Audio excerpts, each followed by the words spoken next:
बिस्मिल्लाहिर्रहमानिर्रहीम। शुरू अल्लाह के नाम से जो नहायत मेहरबान और करम करने वाला है।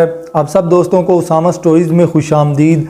सदियों पुरानी बात है कि मुल्क यमन में एक बादशाह हुकूमत करता था। बादशाह बहुत इंसाफ पसंद, नेक और राया का ख्याल रखने वाला था। बादशाह का वज़ीर बहुत अक्लमंद था। वो बादशाह को अच्छे अच्छे मशवरे देता जो राया के लिए बहुत मुफीद होते। वज़ीर बहुत ज़ईफ़ हो चुका था। वो बादशाह के वालिद का भी वज़ीर रह चुका था। इसलिए वज़ीर ने एक दिन बादशाह को कहा कि अब उसकी सेहत जवाब नहीं देती, वज़ीर तब्दील कर लेना चाहिए। मगर बादशाह इसके लिए तैयार न था। बादशाह ने कहा, वज़ीर मोहतरम, आपकी मौजूदगी में किसी वज़ीर का सोचा भी नहीं जा सकता। आप बहुत अक्लमंद हैं, ज़हीन हैं और राया के लिए बहुत ज़्यादा मुफीद हैं। वज़ीर ने कहा, बादशाह सलामत, मैं अपनी ज़िंदगी में एक अच्छा ज़हीन वज़ीर देकर जाना चाहता हूँ। इसीलिए आप राया में ऐलान करा दें कि हमें एक नए वज़ीर की ज़रूरत है। बस बादशाह ने ऐलान करवा दिया कि बादशाह को एक नौजवान ज़हीन वज़ीर की ज़रूरत है। मुल्क भर से दर्जनों अफराद दरबार पहुँच गए। वज़ीर ने हर एक शख्स को 3-3 दिनार दिए और उसको सवालात के जवाबात तलाश करने का कहा और ये कहा कि जो शख्स इन सवालात के जवाबात तलाश कर ले वो दोबारा दरबार में आए, वरना वो दरबार में आने की ज़हमत ना करे। पहला सवाल ये था कि इंसानी ज़िंदगी में खून का असर ज़्यादा है या सोबत का, और दूसरा सवाल ये था, अब है तब होगा, ना अब है न तब होगा। दोनों सवाल सुनकर सभी अपने अपने इलाकों में चले गए। 1 महीने बाद एक शख्स हाजिर हुआ और कहा, बादशाह सलामत, आपके दोनों सवालों के जवाबात मैं ले आया। सभी हैरान थे कि सवालों की समझ नहीं आई और ये शख्स जवाब कैसे ले आया। उस शख्स ने कहा, आपके पहले सवाल का जवाब मैं सुबह दूंगा। दूसरे सवाल का जवाब ये है, ये लें 1 दिनार का पनीर लाया हूँ, इसकी मिठास चखें, ये अब है। 1 दिनार मस्जिद में दे आया हूँ, उसका सवाब तब होगा जब आप वफ़ात पा जाएंगे।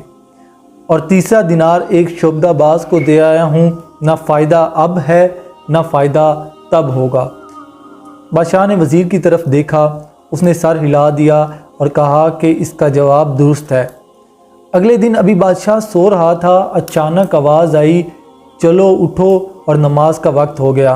बादशाह हैरान था कि ये तोता कहाँ से आया और नमाज पढ़ने का कह रहा है।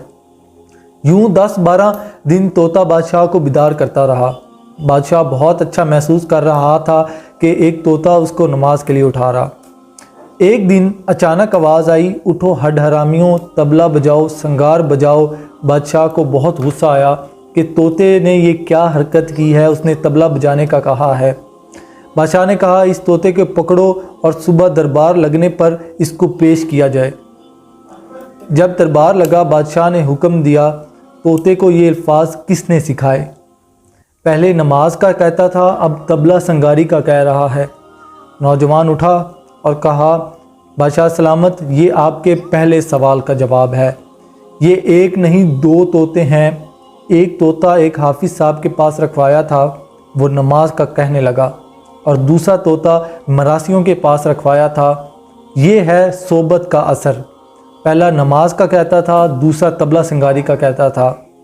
हालांकि दोनों का खून एक है, लेकिन सोबत अलग अलग है। बादशाह बड़ा खुश हुआ। वज़ीर ने कहा, बादशाह सलामत, इसे वज़ीर रख लें, ये अक्लमंद और ज़हीन है। चंद दिनों बाद पुराने वज़ीर का इंतकाल हो गया। अब कुछ अरसे बाद मुल्क की पड़ोसी मुल्क के साथ जंग लग गई। बादशाहों ने एक दूसरे पर हमला कर दिया। बादशाह ने वज़ीर से पूछा, बादशाह सलामत, आप खुद जाएं या किसी तजर्बाकार सपा सलार को भेजें? मगर बादशाह ने नौजवान शहज़ादे को भेज दिया। बादशाह खुद शिकार को रवाना हो गया। शहज़ादा खैमे में आराम करता रहा और फ़ौज को भेज दिया। फ़ौज बेदिली से लड़ी और उस जंग में इनको शिकस्त हो गई। बादशाह बहुत ज़्यादा परेशान हुआ। बादशाह ने वज़ीर को हुक्म दिया कि जंग में शिकस्त के असबाब मालूम कर ले। एक दिन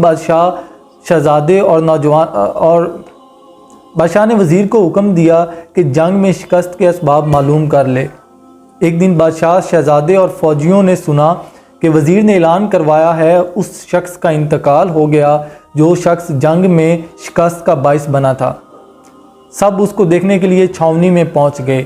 سبھی حیران تھے کہ یہ بدبخت کون ہے جو شکست کا باعث بنا تھا۔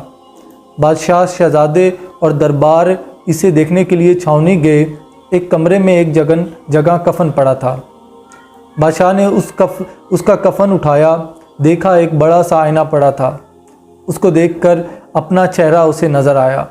ساتھ ایک رقیہ پڑا تھا جس پر بادشاہ نے وزیر سے پوچھا، ہم ملک کے بادشاہ ہیں، یہ عوام ہماری ہے، ہم اس کے دشمن کیسے ہو گئے؟ وزیر نے سر جھکاتے ہوئے کہا، بادشاہ، میں نے مشورہ دیا تھا کہ کسی بہادر سپہ سالار کو بھیجیں، مگر آپ نے میری بات نہ سنی اور شہزادے کو بھیج دیا۔ شہزادہ خیمہ گاہ میں آرام کرتا رہا۔ اس نے فوج کو لڑنے کے لیے بھیجا۔ فوجیوں نے بھی بہادری کا مظاہرہ نہ کیا، یوں سب اپنے دشمن آپ ہو گئے۔ اب بھی موقع ہے، آپ خود اس کی سرکوبی کے لیے جائیں۔ پھر دیکھیں، بادشاہ خود لڑنے کے لیے گیا۔ اس کی فوج بھی بڑی بہادری سے لڑی اور دشمن کو شکست ہوئی۔